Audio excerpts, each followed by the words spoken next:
کہ وہ اللہ کے دین کی اقامت کے لیے اگر پاکستان پورے میں پھرنا چاہے، ایک ہی دن میں لاہور، کراچی، اسلام آباد کے دورے کرنا چاہے تو دین وائی ناٹ.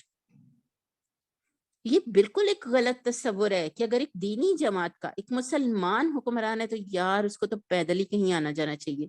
اور رکشے پہ ہی آنا چاہیے، اور سائیکل پہ ہی آنا جانا چاہیے. اس کے پاس کیسے جہاز ہو سکتے ہیں؟ جہاز تو اس دنیا دار حکمرانوں کے پاس ہوگا، اس کے پاس کیوں ہوگا؟ اگر ایک مین پاور کے لیے ایک دولت مند ان سب کو اسٹرگل کرے اور اپنے ہاتھ میں مین پاور رکھے بنینا، تو وہ کیوں نہیں ایک دین پہ چلنے والا حکمران کیوں نہیں؟ یہ سب کھیتیاں حرث جو ہے آخر اس کے قبضے میں کیوں نہ آئے؟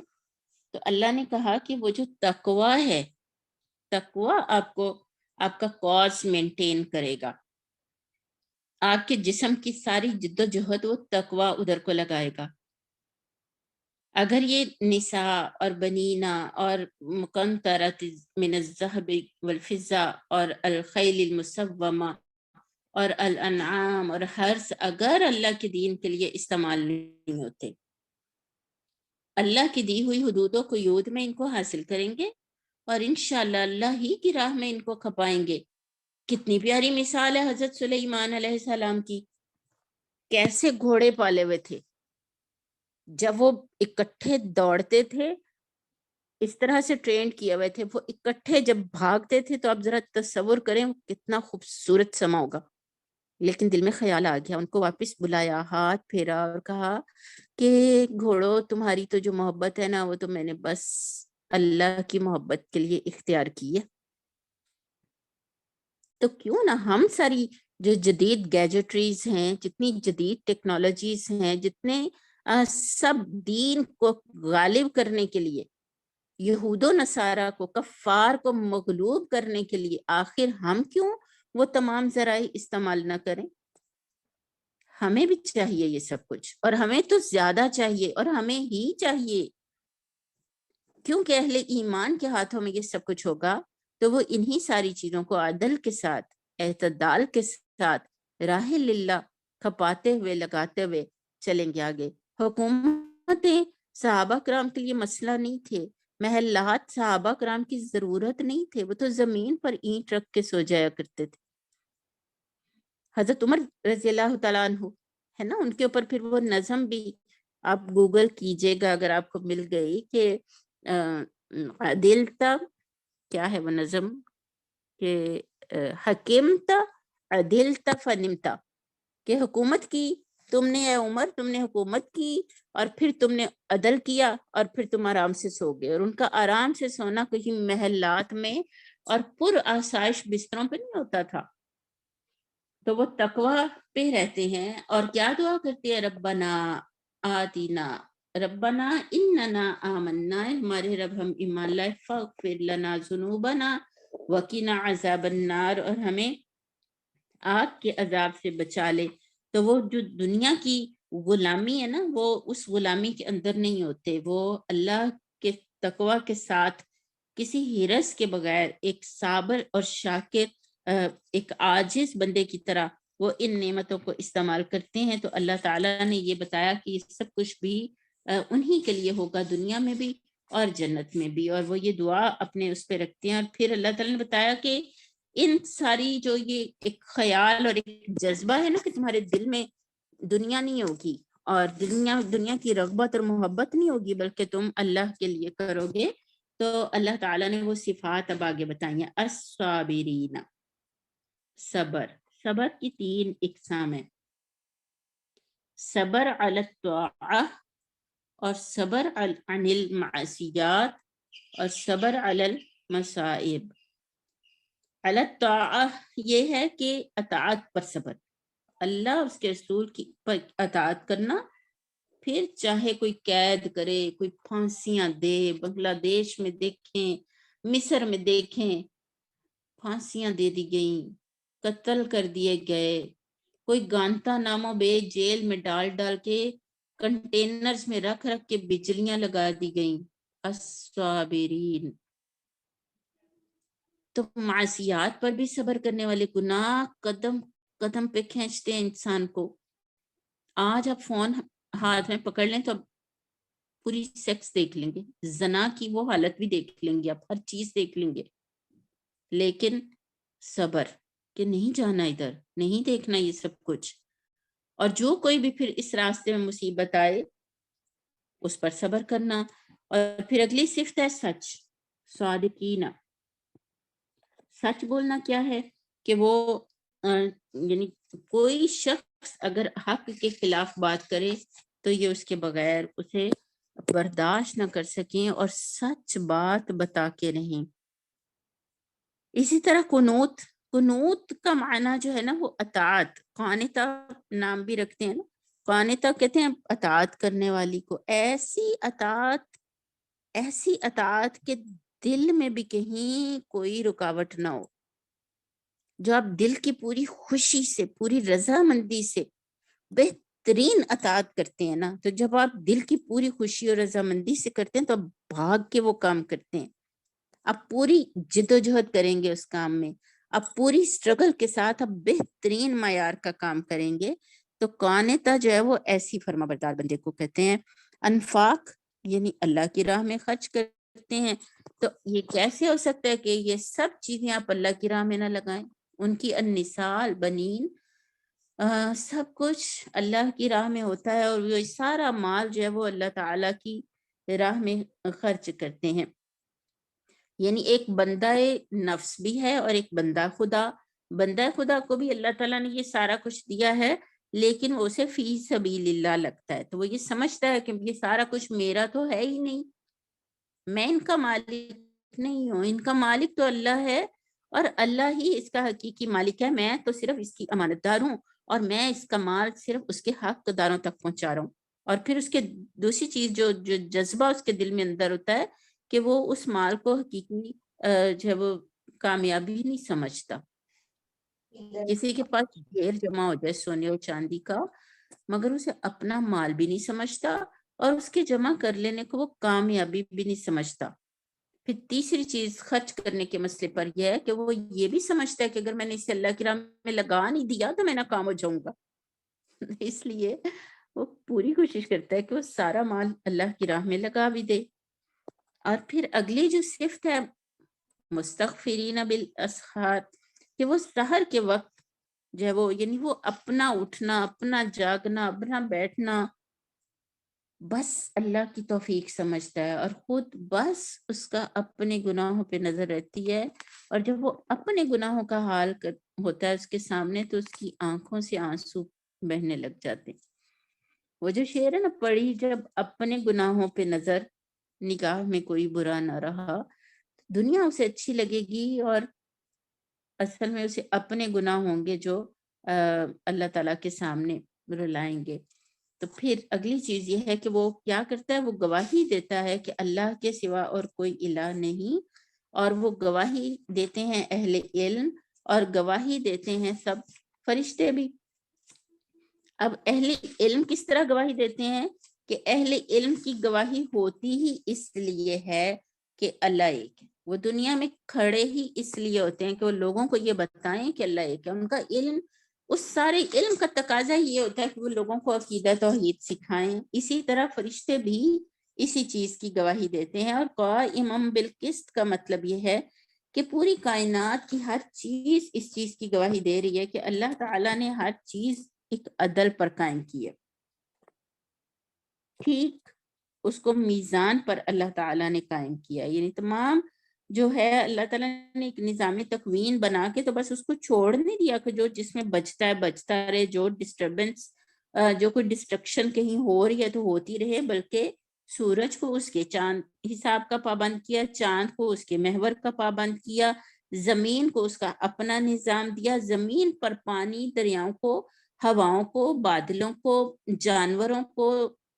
ہر چیز کو ایک نظام کا پابند کیا. قائمم بالقسط, جو کچھ بھی آپ جدھر بھی نظر دوڑائیں گے آپ کو کوئی وہ نظر نہیں, کوئی ڈسٹربنس اس حوالے سے نظر نہیں آئے گی کہ ہر چیز اپنی جگہ پر سیٹ ہے. تو یہ وہ لوگ ہیں جو کہتے ہیں ہم ایمان لائے اے اللہ ہمارے گناہ بخش دے، اور صرف وہ زبان سے صرف دعائیں نہیں کر رہے بلکہ وہ اپنی سیرت و کردار بھی اسی طرح بنا رہے ہیں، اور فرشتوں کے ساتھ اور خود اللہ کے ساتھ وہ بھی اہل علم کے ساتھ لوگوں کے درمیان توحید کی گواہی کے لیے کھڑے ہیں۔ اس کے بعد اللہ تعالیٰ فرما رہے ہیں ان الدین عند اللہ الاسلام، اللہ کے نزدیک دین تو بس اسلام ہے۔ وما اختلف الذین اوتوا الکتاب الا من بعد ما جاءهم العلم بغیا بینہم، کہ بے نہیں اختلاف کیا ان لوگوں نے جن کو کتاب دی گئی تھی مگر اس کے بعد کہ ان کے پاس آ گیا العلم بغیم بینہم، آپس کی سرکشی سے۔ ومن یکفر بآیات اللہ، اور جو کوئی کفر کرے گا اللہ کی آیات کا، فإن اللہ سریع الحساب، تو بے شک اللہ تعالی جلد حساب لینے والا ہے۔ فإن حاجوک، پھر اے نبی صلی اللہ علیہ وسلم اگر وہ آپ سے جھگڑیں، فقل اسلمت، تو کہہ دو کہ میں تو اسلام لے آیا، میں تو فرما بردار ہو گیا، وجہی للہ،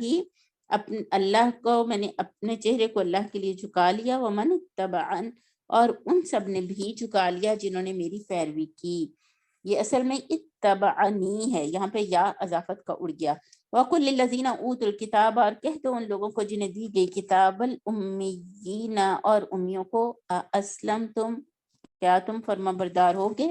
فَإِنْ أَسْلَمُوا، اگر وہ فرما بردار ہوگے، فَقَدْ اهْتَدَوْا، تو یقیناً انہوں نے ہدایت پالی۔ وَإِن تَوَلَّوْا، اور اگر وہ پھر گئے، فَإِنَّمَا عَلَيْكَ الْبَلَاغُ، تو اے نبی صلی اللہ علیہ وسلم بے شک آپ پر تو صرف پہنچا دینا ہے۔ وَاللَّهُ بَصِيرٌ بِالْعِبَادِ، اور اللہ تعالیٰ تو اپنے بندوں کو دیکھنے والا ہے۔ تو دین اصل میں اسلام ہے۔ دین، اچھا یہاں پہ کھولیں، یہ والی سلائیڈ کھولیں۔ دین اصل میں اسلام ہے، در حقیقت جو ضابطہ حیات، جسے طرز زندگی، آئین، ہر دیکھیں مہذب اور متمدن قوم جو ہے، دنیا کی جتنی تہذیب یافتہ قومیں ہیں، انہوں نے اصول و ضوابط بنائے ہیں جس کے اوپر وہ اپنی قوم کو لے کے چلتے ہیں۔ اسلام مسلمانوں کے اندر رہنے کا بھی ایک دین ہے، اور آپ دیکھیں ہر زمانے میں بادشاہ آئے، جیسے برے صغیر میں ایک بادشاہ گزرا اکبر، تو اس نے خود ہی اپنا ایک دین بنایا، یعنی وہ اس کا ضابطہ تھا جسے دین اکبری کہا جاتا ہے۔ آگے کریں آپ، بس آیت پہ رہنے دیں بیٹے، یہ حاشیہ چھوڑ دیں، ٹائم کم ہے۔ تو جو اکبر نے جو دین بنایا تھا اس کو بھی آپ دین کہہ سکتی ہیں، یعنی وہ بھی ایک قوانین اور ضابطہ اور آئیڈیالوجیز کا ایک مجموعہ تھا۔ تو دین لوگوں نے جتنے مرضی بنائے ہوں، جیسے بھی بنائے ہوں، اصل دین الاسلام ہے۔ اور اسلام کے بارے میں مولانا مودودی نے یہ لکھا ہے کہ آپ کچھ بھی ہو سکتے ہیں مگر اسلام، مسلم نہیں ہو سکتے جب تک کہ آپ نے اسلام والا طرز عمل نہیں بنایا، آپ اللہ کے مطیع اور فرما بردار نہیں ہوگے نا، تب تک نہیں ہو سکتا۔ تو اسلام اصل میں اللہ تعالیٰ کا پسندیدہ دین ہے، یعنی اللہ کو یہ پسند ہے کہ جو اللہ نے خود انسٹرکشنز دیے ہیں اس کے فالوورز بن جائیں۔ تو اللہ تعالیٰ کہتے ہیں کہ بے شک جنہیں کتاب دی گئی اور جو ان پڑھ ہیں، امی ہیں، ان سے پوچھو کہ اسلم تم، دیکھیں میں نے اس کی ایک سلائیڈ الگ سے بنائی ہے، آگے کریں نا، اسلم تم، یہ وہ سوال ہے، بلکہ آپ نے ایک کام کرنا ہے، یہ کام مریم اب جو میں کام دیتی ہوں بیٹے وہ دھیان سے نوٹ کر لیا کریں، کہ آپ نے اس کو ایک کاغذ پہ لکھنا ہے، چاہے کوئی سٹیکی نوٹ لے لیں یا کوئی پیپر لے لیں، آپ نے اسے لکھ کے نا اپنی ڈریسنگ ٹیبل کے اوپر، اپنی الماری میں آپ نے اس کو لگانا ہے، اسلم تم، بس اتنا سا لفظ۔ اور پھر یہ سوال، یعنی یہ وہ سوال ہے جو اس وقت جو یہودی تھے، حالانکہ وہ الہامی ادیان کے فالوورز تھے، اور جو امی تھے، یعنی جو سرے سے کسی دین کو نہیں جانتے تھے، بس امی تھے، ان پڑھ لوگ تھے، سادہ ان پڑھ سادہ لوگ۔ تو سوال کیا اللہ نے، اسلم تم، بتاؤ تم کیا فرما بردار ہوگے، فالوور بن گئے، کیا تم نے اسلام کو قبول کر لیا؟ تو اللہ تعالیٰ نے خود ہی پھر اس کا جواب بھی دیا کہ جس نے اسے قبول کر لیا فقد اہتدوا، تو وہ ہوگا جو ہدایت یافتہ ہوگا۔ تو اگر لوگ منہ پھیر لیتے ہیں تو دیکھو اے نبی، آپ کے ذمے تو بس پہنچا دینا ہے، واللہ بصیر بالعباد، اور اللہ تعالیٰ تو بس اپنے بندوں کو دیکھنے والا ہے۔ تو کرنے کا کام کیا ہے، آپ نے یہ چٹ لگانی ہے لکھ کے، پھر آپ نے اس لکھی ہوئی چٹ کی تصویر بنا کے اپنے گروپ میں شیئر کرنی ہے،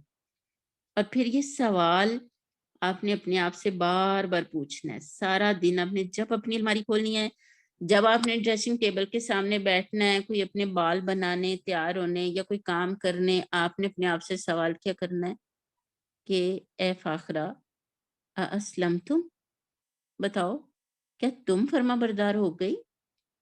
کیا تم نے اللہ کی فرما برداری کو اختیار کر لیا؟ ساری زندگی میں ابھی یہ گھنٹہ پہلے، ابھی 15 منٹ پہلے بچوں سے کو ڈانٹ رہی تھی، ابھی کوئی امی کو جواب دے رہی تھی، ابھی کچھ شوہر کے ساتھ کوئی مسئلہ پیسوں کے خرچ پہ چل رہا تھا، ابھی زندگی کے مسائل میں ہر لمحہ ہر بدلتی موڑ پر کچھ نہ کچھ ایسا چیلنج آئے گا کہ آپ کو اپنے آپ سے یہ سوال کرنا پڑے گا، اسلم تم، بتاؤ کیا تم فرما بردار ہو گئی؟ تو یہ سوال کریں گے ہم اپنے آپ سے، اور پھر ہم فرما برداری ڈھونڈیں گے، کس طرز عمل میں فرما برداری ہوگی، کس ایٹیچیوڈ میں فرما برداری ہوگی، کس پروسیس کے ذریعے سے ہم اسلم تم کے معیار کو پا سکیں گے۔ تو اللہ تعالیٰ مجھے اور آپ کو ان لوگوں میں شامل کرے جو اسلام مسلم بن چکے۔ اللہ کی جو ڈکشنری ہے نا، اللہ کے پاس جو لسٹ ہے، اس میں مسلم لکھ دیا، اور اللہ نے میرا نام، میرے نام کے ساتھ آگے لکھو مسلمہ۔ امیجن فرشتوں کے پاس جو لسٹ ہے، جسٹ امیجن کہ اس میں مسلمہ کا نام لکھا ہو، میرا اور آپ کا۔